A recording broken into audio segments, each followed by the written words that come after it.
میرا نام انیلا ہے. میں ایک مسلمان گھرانے سے تعلق رکھتی تھی، لیکن ابھی میں کرسچن ہوں. میں کنورٹڈ ہوں. میں نے اپنی میٹرک تک لائف میں کبھی کوئی کرسچن نہیں دیکھا تھا، کیونکہ میں نے اپنے والدین سے سنا تھا، جو کہ ابھی بھی مسلمان ہیں، کہ کرسچن کو چوڑے کہہ کر بلاتے تھے. تو میں نے کبھی نہیں دیکھا تھا، تو میں سوچتی تھی یہ چوڑے پتہ نہیں کوئی اور چیز ہے. تو میں یہ نہیں سمجھتی تھی کہ یہ انسان ہے. جب میں نے نرسنگ سٹارٹ کی تو میں نے نرسنگ میں کچھ فرینڈس دیکھی جو کہ کرسچن تھی، اور وہ جب بھی دیکھتی تھی، ان کا جب بھی دل کرتا تھا تو وہ بائبل کی اسٹڈی کرتی تھی. تب مجھے یہ بھی نہیں پتا تھا بائبل مقدس ہے کیا چیز ہے.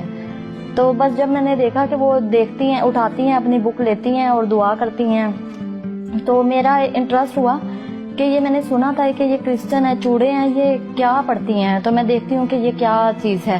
تو میں نے ان سے پوچھا تو انہوں نے بتایا کہ یہ بائبل مقدس ہے، ہم اسے پڑھتے ہیں، یہ ہماری کتاب ہے جیسے کہ آپ کا قرآن ہے.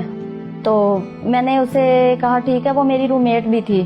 تو ایک دن وہ ڈیوٹی پہ تھی، تو میں نے سوچا کہ میں فارغ تھی، میں نے سوچا میں اس کی بائبل مقدس لیتی ہوں اور دیکھتی ہوں یہ ہے کیا، یہ کیا پڑھتے ہیں یہ لوگ. تو میں نے یہ بھی سنا ہوا تھا کہ جو ان کی کتاب ہے وہ انہوں نے خود لکھی ہے، اور یہ خود ہی لکھتے ہیں اپنی کتابیں، یہ مکس ہے کسی چیز کا. تو جب میں نے پڑھا، تو میں نے پیدائش جب پڑھی تو مجھے ایسا محسوس ہوا کہ یہ میں نے جو ریلیجن اسلام میں بھی یہ چیزیں پڑھی ہوئی تھی نا، تو اس میں لیکن ایک وضاحت سے لکھا تھا. مجھے کوئی یہ نہیں لگا کہ یہ خود سے لکھی گئی ہے کتاب. تو میرا انٹرسٹ بڑھتا گیا. تو جب وہ ڈیوٹی پہ جاتی تھی تو میں چوری اس کی لیتی، بائبل مقدس لیتی تھی اور پڑھتی تھی کہ یہ کیا ہے. میرا انٹرسٹ مزید بڑھتا جا رہا تھا. اور جب میں نے متی پڑھی تو متی کی انجیل میں مجھے بہت کچھ سیکھنے کے لیے ملا، اور میرا انٹرسٹ مزید جو ہے نا کرسچنز کے لیے بڑھتا گیا. لیکن میں نے کبھی کسی کو شو نہیں کیا تھا، کیونکہ اس جگہ پہ رہتے ہوئے وہاں پہ میرے پیرنٹس بھی تھے، تو میرے لیے اتنا آسان نہیں تھا کہ میں کبھی کسی کو کہہ بھی سکوں کہ میں اس طرح سے میں نے بائبل مقدس پڑھی ہے. اس میں نے کوئی اس طرح کا چینج نہیں دیکھا. تو میں اپنی نرسنگ کمپلیٹ کرنے کے بعد ایک اسلام آباد گئی جاب کے لیے. وہاں پھر میری خداوند کی طرف سے ہی دوستی جو ہے کرسچن لڑکیوں کے ساتھ ہوئی.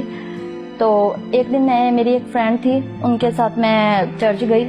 جب میں چرچ میں گئی، میں فرسٹ ٹائم چرچ گئی تھی، اور فرسٹ ٹائم میں نے ورشپ دیکھی. جب میں نے ورشپ دیکھی، جب ورشپ ہو رہی تھی، تو مجھے ایسا محسوس ہو رہا تھا کہ کوئی روحانی چیز ہے جو کہ میرے جسم کو جھنجھوڑ رہی ہے، اور مجھے برداشت نہیں ہو رہا تھا، اتنی طاقت تھی اس چیز کے اندر.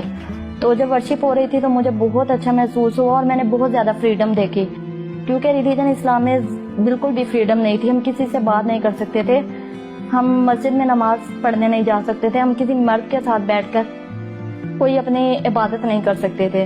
تو میں نے وہاں پہ یہ سب کچھ دیکھا، تو مجھے بہت اچھا محسوس ہو رہا تھا، اور سب لوگوں نے مجھے ویلکم کیا، بہت پیار دیا. تو مجھے یہ لگا یہ لوگ تو بہت اچھے ہیں، کیونکہ میری فرینڈس بھی تھی اور وہ بھی مجھ سے بہت پیار کرتی تھی.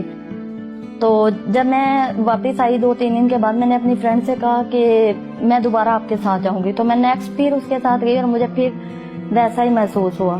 تو میں نے اپنی فرینڈ سے کہا میں کرسچن ہونا چاہتی ہوں. تو انہوں نے اس سے کہا تمہارے لیے کرسچن ہونا اتنا آسان نہیں ہے. لیکن اس نے کہا چلو ٹھیک ہے، میں پھر بھی پاسٹر سے بات کروں گی. انہوں نے پاسٹر سے بات کی. پاسٹر نے مجھے سمجھایا کہ ایک اس اسلامی کنٹری میں رہتے ہوئے تم کرسچن نہیں ہو سکتی، تمہیں لوگ مار دیں گے، تمہارے ساتھ ظلم کریں گے، تو تم اپنا یہ پلان چینج کر لو. تو میں پھر سوچنے پہ مجبور ہو گئی، میں پھر آئی. لیکن پھر خداوند نے مجھے حوصلہ دیا، پھر میں ان کے پاس گئی. نہیں، میں نے کہا میں کرسچن ہونا چاہتی ہوں. کہتا ہے تم کیوں کرسچن ہونا چاہتی ہو؟ میں نے کہا بس میں کرسچن ہونا چاہتی ہوں. پھر انہوں نے مجھے بائبل مقدس کی کچھ باتیں بتائی، اور سارے وضاحت کی کہ یہ چیزیں. تو میں نے ان سے کہا میں بپتسمہ لینا چاہتی ہوں. پھر انہوں نے مجھے سوچنے کا ٹائم دیا. میں نے پھر سوچا، لیکن میں نے پھر بھی یہی کہا میں بپتسمہ لینا چاہتی ہوں. پھر انہوں نے مجھے خداوند یسوع مسیح کے نام کا بپتسمہ دیا، اور آج سے 3 سال پہلے، 3.5 سال پہلے میں کنورٹ ہو گئی.